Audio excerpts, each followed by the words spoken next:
Good afternoon, everyone. Since we did a video on the 6 series controller on our 6T machine, I figured we'll do one on the OT machine that we have. Sort of a startup and setup and operations of the machine, just for anyone that's new or anyone who wants a refresher.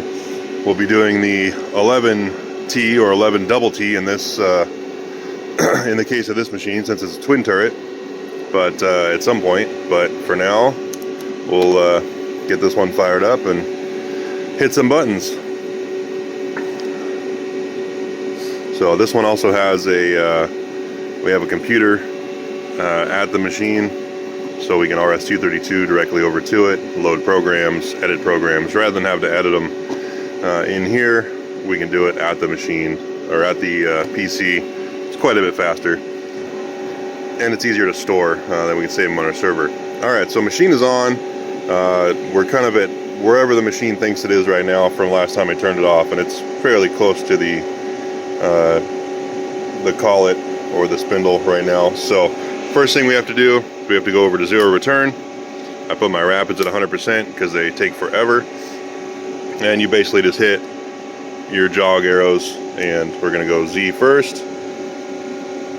And before we get to the end, I'm going to go over to our all screen. So when you home the machine out, your machine's location should turn into zeros. So I'm going to hold that button again, and it will zero out. And as you can see, our zero return light came on. Same thing for our X. And it should zero out. Perfect. So our value here, this 5.8834, is our work offset. So if we go into our offset page, go down here, this is our Z shift value. Ignore the measurement values, we never use these. Our shift value is basically from our master tool, which is our tool 1 CNMG, which is this guy right here. From our come on, focus, there we go. From the tip of our tool to the face of our material is 5.8834. So we had a piece that was out about 2.5 inches. So that dictated our face. The way that we measure all of our tools, well, let's get the rest of this finished first before we get into that. So we got to close the chuck. So I usually put something in the collet so it doesn't break the collet. So chuck's closed. And then we have to index turret. So index turret, and if it's on some other tool, it will run around until it comes back to tool number 1. But now everything is homed and kind of ready to go here. So now we can hit forward if we want to manually warm up the spindle and get it get a little bit of a movement in the bearings before we just rip and tear into whatever we're going to be running for the day. If we go over to, or if we go back to our setup page here, if we go to our offsets again, obviously wear offsets are going to be wear in X and Z for whatever tool you're using. Obviously the bigger the number in X, the bigger the diameter, and the bigger the number in Z, the further away from the spindle it's going to be. So the way that we do our tool offsets, you can see our Z 0, or our Z number on number 1 is 0. So our tooling setup, and we're going to change this at some point, because if I ever bump this tool and I use this tool for touch off, it changes everything else. So everything is based off this tool right now. So every length in Z is either positive or negative from this tip. So like if we look, here's tool number 2, this long drill. So this is about, I don't know, it's almost 5 inches from here to here. And if we look in here, we're 4.854. So that's not a, it's a pretty big jump there. If we go to our tool 3, which is a VNMG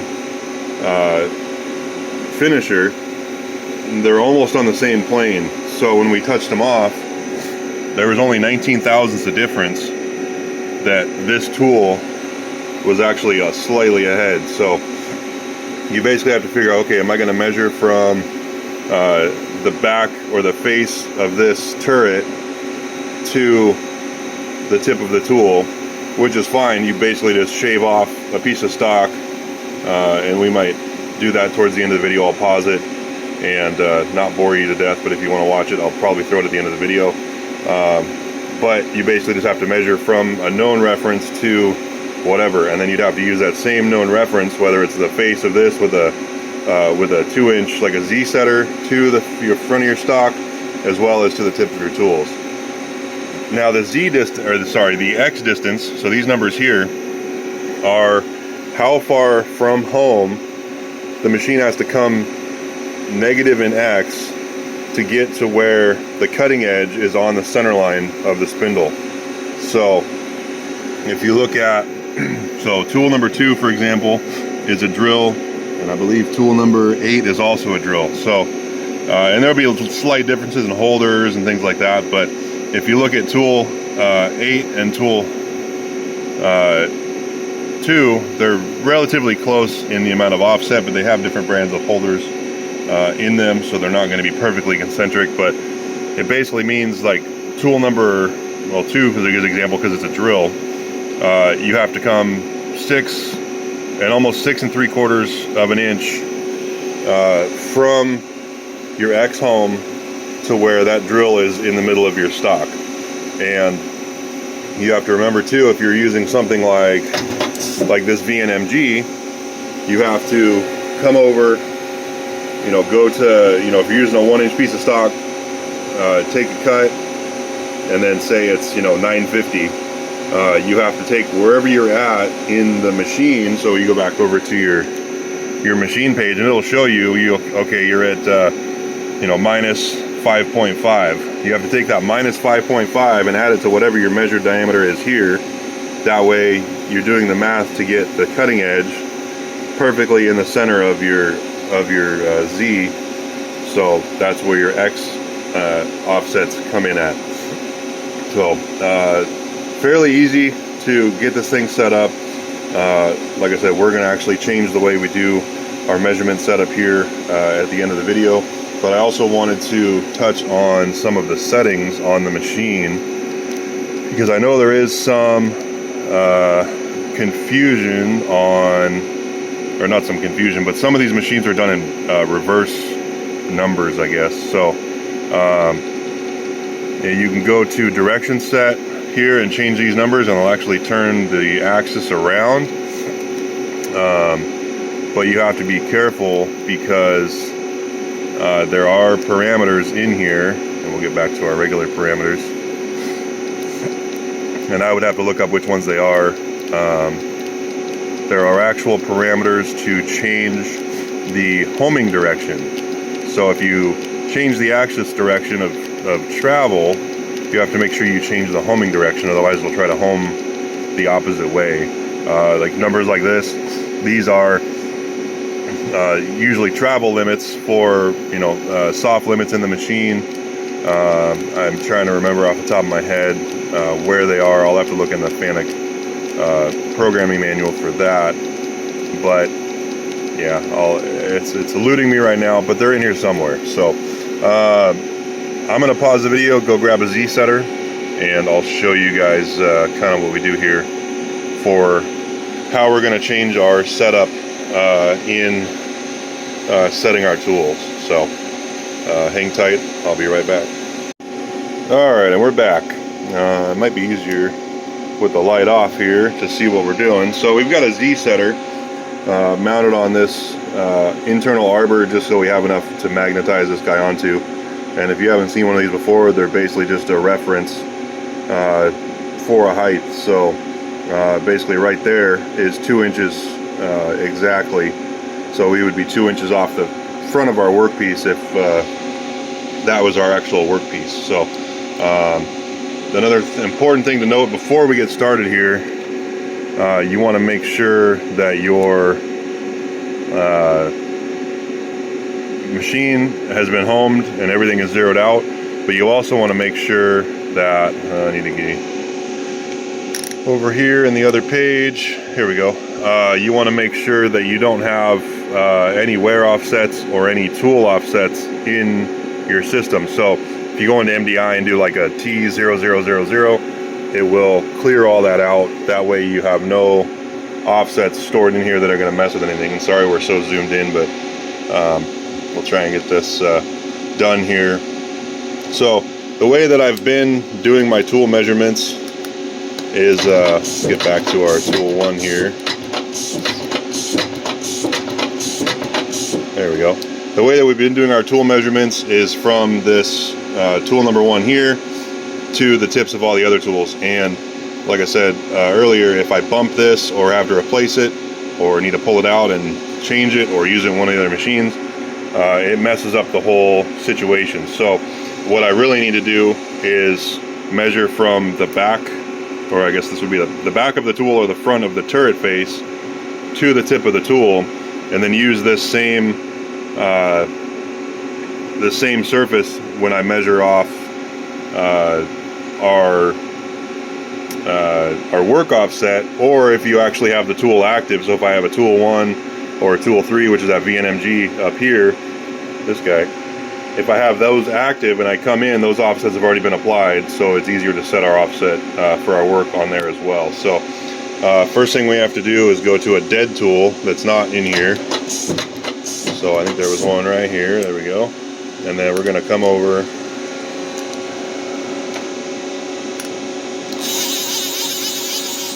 and we're going to find our 0 point here. And it's going to be tough because there's a little pin on the side. And so if I hit that pin, it will essentially stop it because there's not really a good way to get pushed on there. The only other thing we could do, actually we could try this. Let me take this off.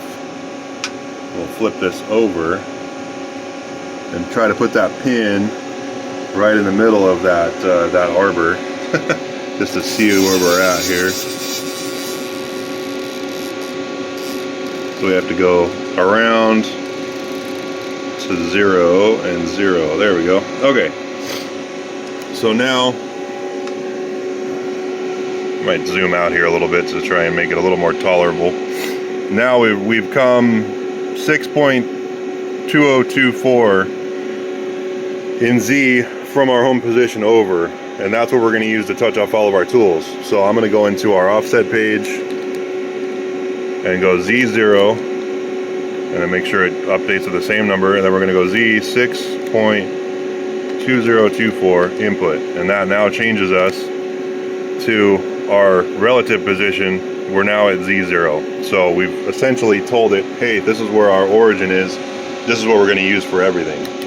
So we can back this off, put this back on here, and obviously you want to make sure that you're out of the way of all of this while you're indexing your turret. So I'm going to bring over our, I believe this is tool 7. This is our tool 7. This is our part off tool. So I'm going to come over, I'm going to wrap it again. I'm going to bring this guy over, and I'm going to bump this into this.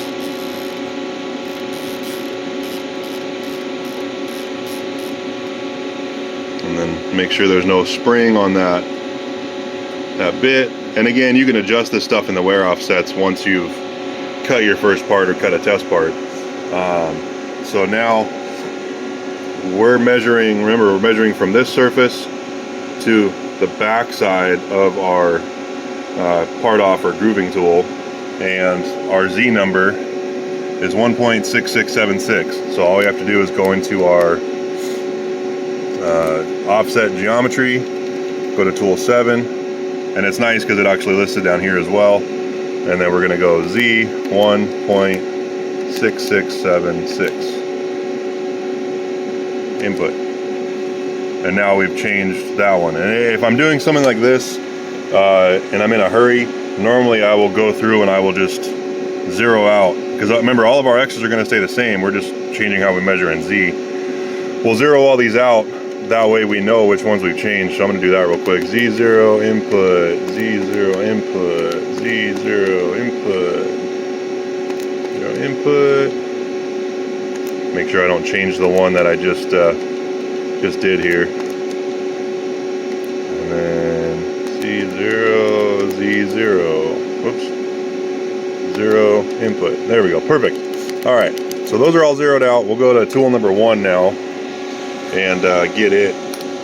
Well, actually, we'll just go right down the line. Why not? So here's oops.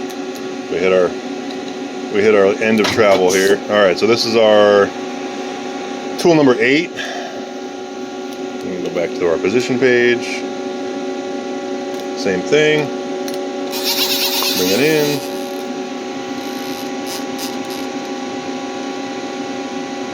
Okay.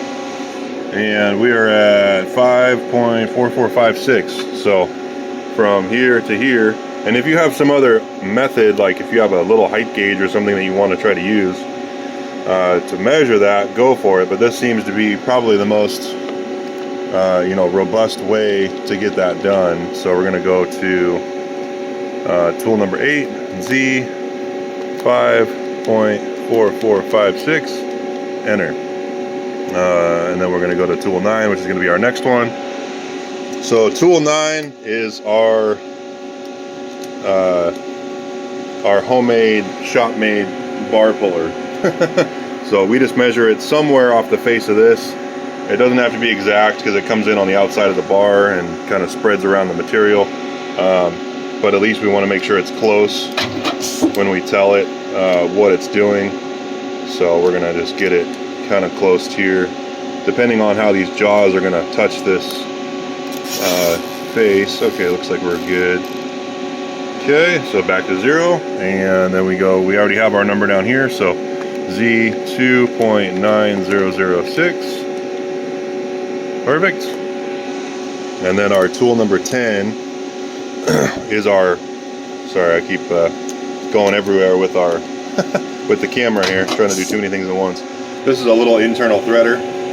So we have it set up where we set the tip of the tool to 0, the very edge face, and then we actually use the comparator to see where the center of the peak is, the center of the corner, from the distance of the edge, and then we put that in the offset value for the wear rather than the actual geometry. So same thing here, gives us our Z number, and we're going to go down and we're going to go Z 3.6276 input, and then we're going to go back up to number 1 because that's where it's going to kick us around to here in a second. And tool number 1, there we go. Same thing here.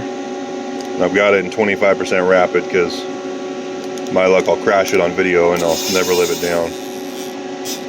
Same thing, back to 0. And again, gives us a number. So realistically, you're just looking at, how far from here to here is. I'm going to measure this one, and then we'll do a sort of an example to verify that everything is actually measured out how it should be. So our Z value here is 1.8476. Oops, it didn't take it. Hold on. Z, there we go. 1.8476 input. Perfect. Okay. So now we've got tool 1, and we'll use maybe tool 8 as an example. So I'm going to come over and get off of this, and if we come to our position page and we go to MDI, program, and we go T0101, we have now applied all of our tooling numbers, geometry offsets, and our wears for that particular tool. So if we go to our main position page, it's going to tell us where we are. And if this was the beginning of our part, we can basically, let me wrap it over here. We can wrap it over. Oops, sorry, I'm trying not to make you guys too dizzy. So we can zero that out. and as you can see, we're zeroed out on there. So to verify that everything is getting applied correctly, when you're actually doing this, I'm going to take this off so I don't crash into it. I'm going to go back to MDI, and I'm going to go to tool 8. So tool 8, number 8, index around. We're going to put this guy back in. We're going to wrap it in here. And we might be a couple thou off because this Z setter has been kind of beat up over the years. So we're there. We'll go back to our position page, and we're 6/10 under, so not bad. But now we know if we call a tool and we call the next tool, we call any other tools and tell it to go to, you know, Z0 or Z1 or wherever it is, they're all going to do the math correctly to make sure that it doesn't crash, you know, into the tool or into the material or anything like that. So if you guys have any questions, leave them in the comments and I'll try to get back to them, or find me on one of the social media accounts and shoot me a message. Have a good one.